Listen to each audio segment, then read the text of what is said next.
नमस्कार।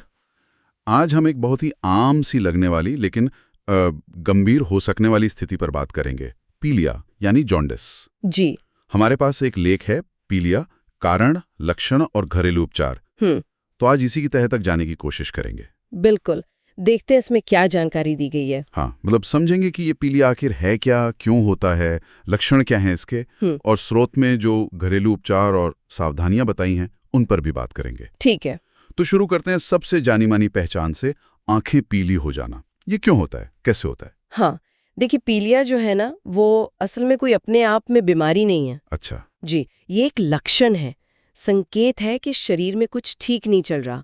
होता ये कि खून में एक पीला पदार्थ होता है, बिलीरुबिन। बिलीरुबिन, हाँ। जब वो जरूरत से ज्यादा बढ़ जाता है तो त्वचा और आंखें वो पीली दिखने लगती हैं। और ये बिलीरुबिन बनता है जब हमारी लाल रक्त कणिकाएं माने आरबीसीएस पुरानी होकर टूटती हैं। आमतौर पर तो हमारा लिवर इसे प्रोसेस करके शरीर से बाहर निकाल देता है। अच्छा। पर अगर लिवर ठीक से काम नहीं कर रहा या फिर ये आरबीसीज कुछ ज्यादा ही टूट रही हैं तो बिलीरुबिन जमा होने लगता है और नतीजा पीलिया। समझ गया। तो मतलब ये लिवर से जुड़ा मामला है या फिर खून से? स्रोत में इसके कारण क्या बताए गए हैं? काफी वजह हो सकती है शायद। हाँ बिल्कुल, स्रोत के हिसाब से कई कारण हो सकते हैं।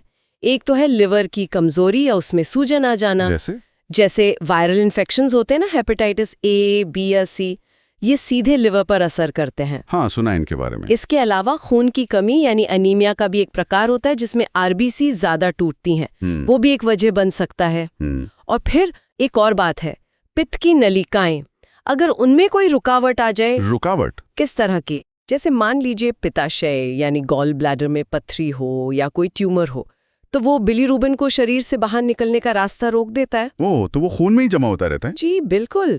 और कुछ दूसरे इन्फेक्शंस भी हैं जैसे मलेरिया या टाइफॉइड, वो भी कभी-कभी पीलिया का कारण बन सकते हैं। अच्छा, तो मतलब लिवर, खून, गॉल ब्लैडर, कई सारी चीजें इसमें शामिल हैं। तो जब ये बिलीरुबिन बढ़ जाता है तो शरीर कैसे बताता है? आंखों के पीलेपन के अलावा और क्या लक्षण होते हैं? स्रोत में कुछ और भी बातें थी। हाँ, आंखों और त्वचा का पीलापन तो है ही, वो सबसे आम है। उसके साथ साथ पेशाब का रंग भी काफी गहरा पीला हो जाता है। फिर भूख लगना कम हो जाता है, कई बार तो बिल्कुल ही नहीं लगती। खाना देखने से ही जी खराब होने लगता है, उल्टी जैसा महसूस होता है। हाँ, ये तो काफी परेशानी वाली बात है। और मुंह का स्वाद भी कड़वा कड़वा सा रहता है अक्सर। स्रोत में एक और बात लिखी है ना, नाड़ी की गति धीमी हो जाना। अच्छा। और हाँ, सबसे बड़ी शिकायत जो मरीज करते हैं वो है बहुत ज्यादा थकान और कमजोरी। मतलब शरीर बिल्कुल निढाल सा महसूस होता है। ये लक्षण तो वाकई ध्यान देने वाले हैं। अच्छा, स्रोत में कुछ घरेलू उपचारों का भी जिक्र है, आयुर्वेदिक लगते हैं वो, जिसे अष्टांग हृदयम और राजीव दीक्षित जी के व्याख्यानों का हवाला दिया है। हाँ, उनका जिक्र है, लेकिन यहाँ एक बहुत जरूरी बात है जो पहले साफ कर देनी चाहिए। बताइए। स्रोत खुद ये चेतावनी देता है और ये बहुत महत्वपूर्ण है। अगर पीलिया गंभीर है या ठीक नहीं हो रहा है लंबे समय से, तो फौरन डॉक्टर को दिखाना चाहिए। हाँ, ये बात तो बिल्कुल सही है। घरेलू नुस्खे अपनी जगह हैं, पर डॉक्टरी सलाह और इलाज का कोई विकल्प नहीं है, खासकर अगर मामला गंभीर है। बिल्कुल बिल्कुल, डॉक्टर की सलाह सबसे पहले। लेकिन फिर भी एक जानकारी के तौर पर अगर हम देखें कि स्रोत में क्या नुस्खे बताए गए हैं, सावधानी के साथ ही सही जी। तो पहला नुस्खा बताया गया है गिलोय का चूर्ण। इसे सुबह शाम पानी के साथ लेने की सलाह है। गिलोय हाँ, आजकल काफी चर्चा में है। हाँ। माना जाता है कि ये लिवर की कोशिकाओं को मजबूती देता है और खून साफ करने में भी मदद करता है, पारंपरिक मान्यता के अनुसार। अच्छा। और दूसरा है त्रिफला चूर्ण का काढ़ा। मतलब त्रिफला को पानी में उबालकर फिर उसमें मिश्री और थोड़ा घी मिलाकर लेने को कहा गया है। त्रिफला तो पेट के लिए सुना है अच्छा होता है। जी, वही। माना जाता है कि ये पाचन को सुधारता है, जिससे लिवर पर बोझ कम होता है और उसकी कार्यक्षमता बेहतर होती है। और तीसरा है सोंठ यानी सूखी अदरक का पाउडर। इसे शहद के साथ सुबह शाम लेने का सुझाव है। सौंठ और शहद। हाँ, कहते हैं कि ये शरीर से विषैले पदार्थ मतलब टॉक्सिन्स निकालने में मदद करता है और पीलिया में आराम दे सकता है। दिलचस्प है।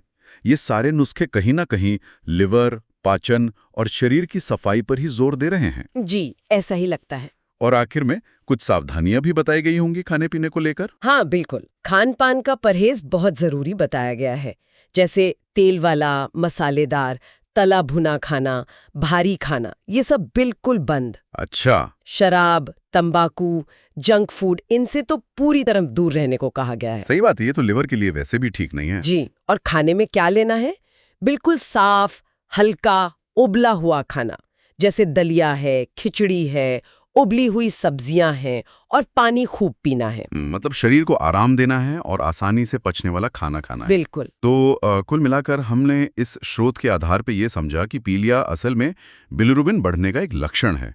इसके कारण कई हो सकते हैं, खासकर लिवर से जुड़े हुए। जी। हमने इसके लक्षण देखे, आंखों, त्वचा, पेशाब का पीलापन, थकान, भूख न लगना वगैरह, और कुछ पारंपरिक घरेलू उपचारों पर भी बात की।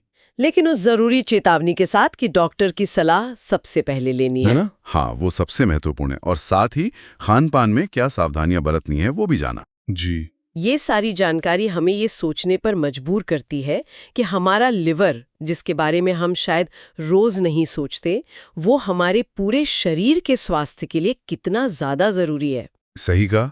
और ये भी एक विचार करने वाली बात है कि जो पारंपरिक चिकित्सा पद्धतियां हैं, वो अक्सर शरीर की अंदरूनी प्रक्रियाओं पर, जैसे पाचन पर, शरीर की सफाई यानी डिटॉक्सिफिकेशन पर कितना ध्यान देती आई हैं। हाँ, ये एक अलग नजरिया है। तो आज के समय में ये जो आधुनिक विज्ञान है और जो हमारा पारंपरिक ज्ञान है, इनके बीच एक सही तालमेल, एक संतुलन कैसे बनाया जाए, ये यकीनन एक गहरा सोचने का विषय है।